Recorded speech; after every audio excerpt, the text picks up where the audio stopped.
इधर बात चल रही है गुरु बनाने की, संन्यास लेने की। तो आज का विषय है कि अपना गुरु स्वयं बने। अपना गुरु स्वयं बनने के लिए एक पेपर है 2010 का, उसमें सर्वोत्तम टाइम्स में मेरा एक बहुत बड़ा आर्टिकल प्रकाशित होता था। नीचे हमारा विज्ञापन, उस पर विज्ञापन रहता था और ये हिंदुस्तान टाइम्स के साथ में मुफ्त में बढ़ता था। तो उसमें आर्टिकल प्रकाशित हुआ था, क्या करते हैं आप, योगा या योग। इसको एक योगा या योग, तो इसमें मैंने ये बात कही थी। और इसमें ये भी था कि कायाकल्प के संस्थापक डॉक्टर राजेश मिश्र, तो मैंने अपना आध्यात्मिक नाम स्वयं रख लिया था, स्वयं आध्यात्मिक नाम रखा था। उसका वो नाम था प्रभु भक्तपाद। प्रभुपाद संस्थापक हैं इस्कॉन के, अंतर्राष्ट्रीय कृष्ण भावना मृत संघ बनाया था उन्होंने। तो उसमें इस्कॉन का बड़ा नाम है उसके। तो मैंने प्रभु भक्त, जो भगवान का भक्त है, उसके पाद, उसके चरणों के समान मैंने अपने को रखा। ये तो आध्यात्मिक नाम चलता था। कायाकल्प के संस्थापक डॉक्टर राजेश मिश्र, प्रभु भक्त पाद के दीर्घकालिक अनुभव पर आधारित उनका लेख हमारा मोबाइल छपता था। क्या करते हैं आप, योगा या योग। तो योगा कर रहे हो या योग कर रहे हो। तो इसमें मैंने एक कोट किया था उस समय कि महर्षि पतंजल की, इसमें ये मतलब कि बहुत कुछ लिखा है। वैसे आजकल योग की सर्वत्र चर्चा चल रही है। एक दो आसन कर लिए, एक दो प्राणायाम किए, पेट को फुलाया पिचकाया और थोड़ी देर के लिए आंख बंद करके बैठ गए, बस बन गए योगीराज, योग सम्राट या योग गुरु। जैसे सीखने वाले वैसे ही सिखाने वाले। योग कोई रसगुल्ला नहीं जो मुंह में रखा और निगल गए। योग के लिए तप करना पड़ता है। योग मार्ग का पथिक बनना तलवार की धार पर चलने के समान है। इस भूल में मत रहिए कि 10-15 दिनों में किसी शिविर में नित्य 1 घंटा देह को तोड़ने मरोड़ने और आंख बंद करके बैठने से महर्षि पतंजल की जगह मिल जाएगी। ये लिखा था।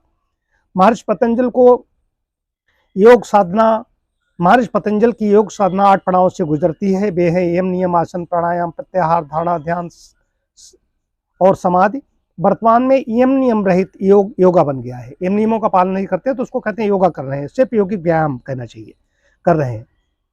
योग के बेश में बहुतेरे लोग दुनिया में घूम रहे हैं, इसलिए जल्दी में किसी को योगी या गुरु मानने की भूल मत करना। आपको अपना गुरु स्वयं बनना है, उपदेश स्वयं को देना है। पहले यम, अहिंसा, सत्य, अस्तेय, ब्रह्मचर्य, परिग्रह और नियम, शौच, संतोष, तब स्वाध्याय, ईश्वर प्रधान का पालन करें। उसके बाद सूक्ष्म व्यायाम, आसन, प्राणायाम, क्रियाएं, बंध, त्राटक और ध्यान कीजिए। क्रम से चलना होगा। योग के 8 अंगों में 5 यम, नियम, आसन, प्राणायाम, प्रत्याहार बहिरंग साधन है और शेष 3 धारणा ध्यान, ये अंतरंग साधन, धारणा ध्यान और समाधि अंतरंग है। तो ये मैंने उसमें लिखा था।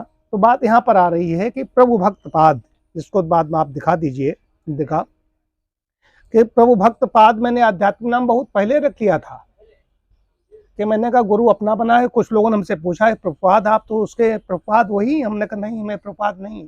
प्रभुपाद बहुत बड़ा नाम है, नेट पर जब सर्च करोगे तो पता चलेगा प्रभुपाद कितना बड़ा नाम है। हमने कहा मैं हूँ प्रभु भक्त पाद। प्रभु भक्त पाद, प्रभु भक्त के चरण, जैसे कोई नहीं प्रभुदास होता है, वैसे प्रभु का भक्त है, भक्त है उसके चरणों के समान अपने को समझे, भक्त होना चाहिए। तो ये है मैंने रखा था। तो इस दिमाग में हमारे आया, हमने कहा इधर मैं कह रहा था कि मैं संन्यास तैयारी कर रहा हूँ, उसके लिए नियम संयम, तो उस समय मेरे दिमाग में चल रहा था अपने आप अपना गुरु बनो। महात्मा बुद्ध ने भी कहा था अपदीपो भव, अपना दीपक स्वयं बनो। तो इसमें अपना गुरु स्वयं बनने के लिए है, उपदेश स्वयं को देना है, स्वयं उपदेश देना। बाहर कितने लोग मुंडे मुंडे, मतिर्भिंदा, तुंडे तुंडे, सरस्वती, कितने लोग घूम रहे हैं कि बता रहे ये करो ये करो ये करो, जगह जगह बताने वाले मिलेंगे। लेकिन जब तक व्यक्ति वो सुनता नहीं और अपने को उपदेश नहीं देता है, वो नहीं संकल्प लेता, इससे सबने चीनी छोड़ दी। यहाँ पर कायाकल्प के जो सदस्य हैं, एक आध को छोड़ दो तो, ताकि तुमने, श्रुति ने, हमने, एक शाला के सदस्य हैं उन्होंने, तो गोविंद हैं, मास्टर साहब हैं, तो कैसे छोड़ दी उन्होंने अपने का, उनका नहीं। ये तो डॉक्टर साहब कह रहे हैं, ठीक कह रहे हैं। जब उन्होंने अंदर बैठा लिया तो कुछ लोग हैं वो नहीं छोड़ पाए। उसी तरीके उपदेश स्वयं जब देता है व्यक्ति है तब वो बात बनती है। नहीं तो कोई कितने चिल्लाता रहे, कहता रहे, सब इसी पे झगड़े हैं। माता पिता उपदेश देते रहते हैं, गुरु उपदेश देते रहते हैं, बात नहीं बनती। तो उपदेश स्वयं देना है, तो मैंने अपना आध्यात्मिक नाम प्रभु भक्त पाद यही है, अपना गुरु स्वयं बने। और प्रभु भक्त आध्यात्मिक नाम मेरा उस समय रखा था प्रभु भक्त पाद। अब उसमें आचार्य या कुछ नहीं लगाया था। ये बात बतानी थी आज मुझे कि अपना गुरु स्वयं बने।